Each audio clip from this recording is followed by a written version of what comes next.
qualities or not. Just imagine that you have them.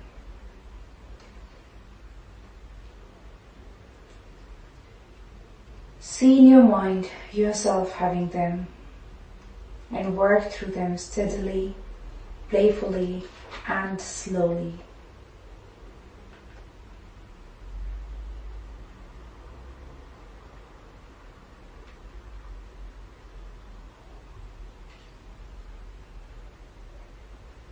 Sometimes we notice how each quality can affect our bodies differently.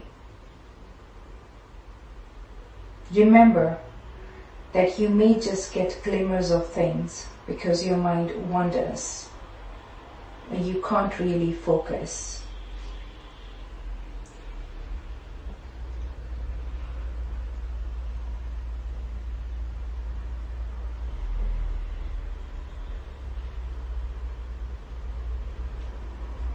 This is very typical of what happens.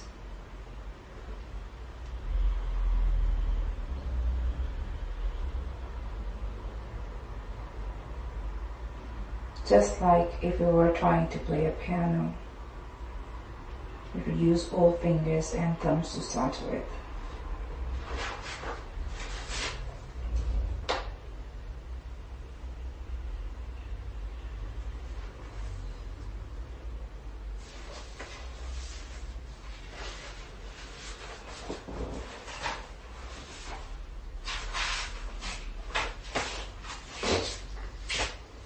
And when you're ready,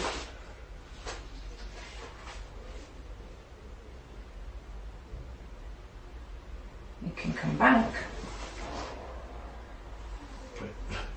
And how was it? Yeah, really good. Really good. How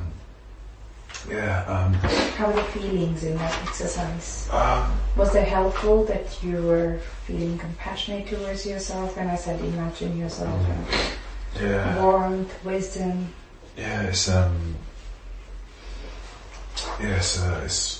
that like I do have a hard time with. But it's no, the exercise is good. It's kind of like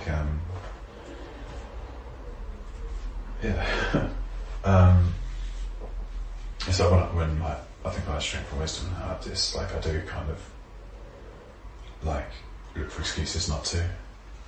Like sort of like sort of not give myself that sort of like respect. I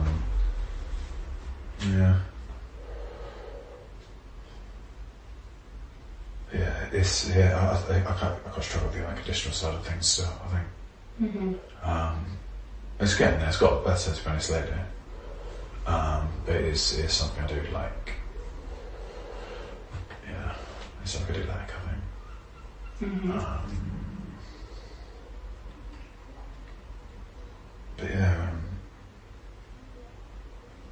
But because it's a practice, you need to do it daily in a way in order to have compassion for yourself. Mm-hmm. So rather than focusing on the mistakes that you made or making or in day-to-day life, instead of focusing on your bad qualities or that your inadequate feelings, because feelings are feelings. Yeah. If you can help to improve that within that mistake, like, okay, this is what happened, I take the responsibility. That gives a sense of choice, that you feel more empowered as a person, that you have more choice in your hands because you're taking responsibility of that and trying to work on it. Yeah.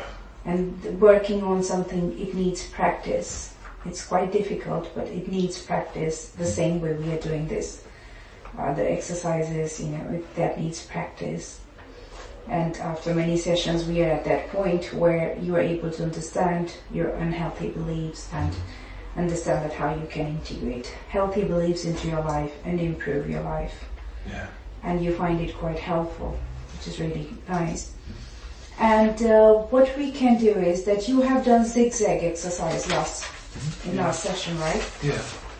So in this session, what we can do is we can do the two-chair irrational dialogue exercise.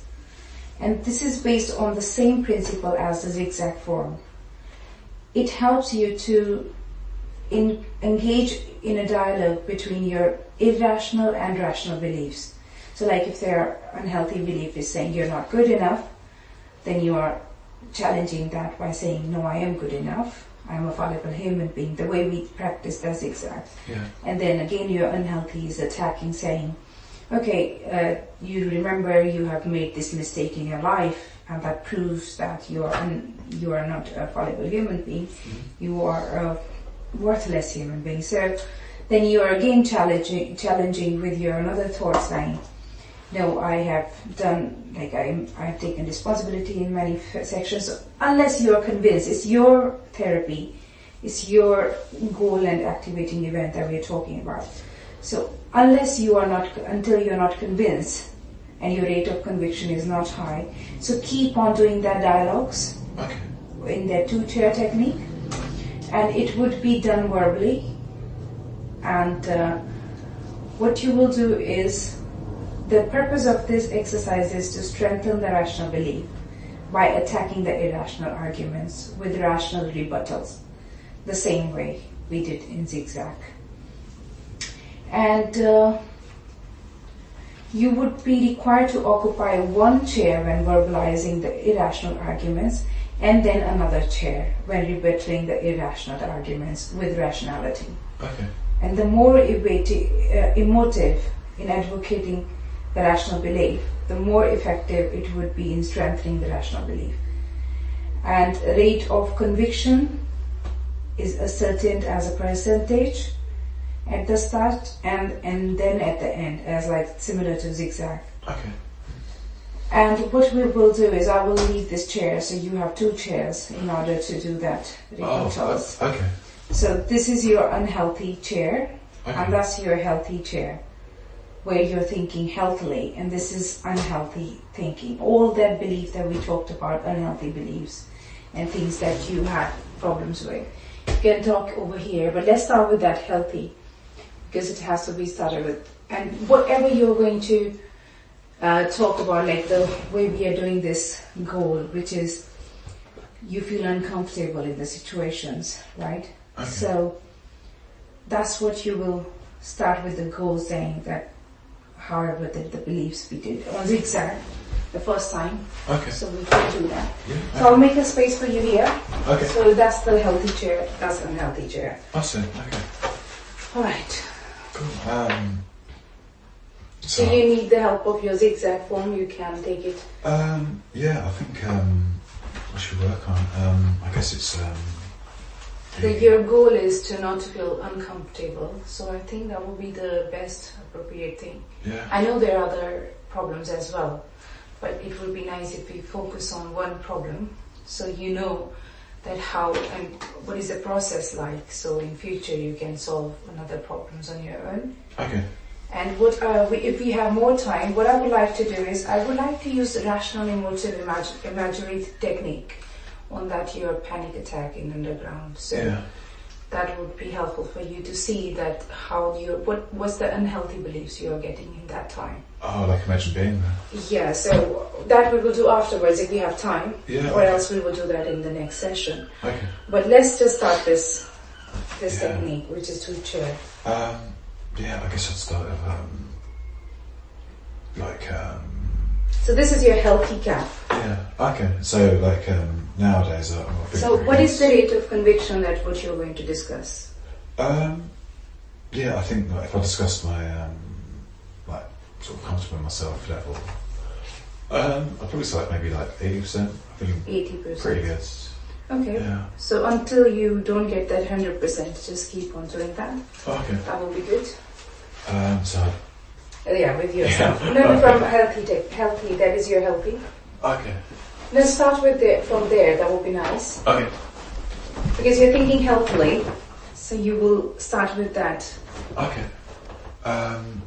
Yeah. So mostly I'm pretty good lately. A lot of my negative thoughts are 2 or 3 minutes of my day. I'm understanding a lot more about how well my own mind works. And yeah, just feeling a lot more comfortable with myself, I guess. Mm-hmm. And what about it when you used to feel uncomfortable all of a sudden?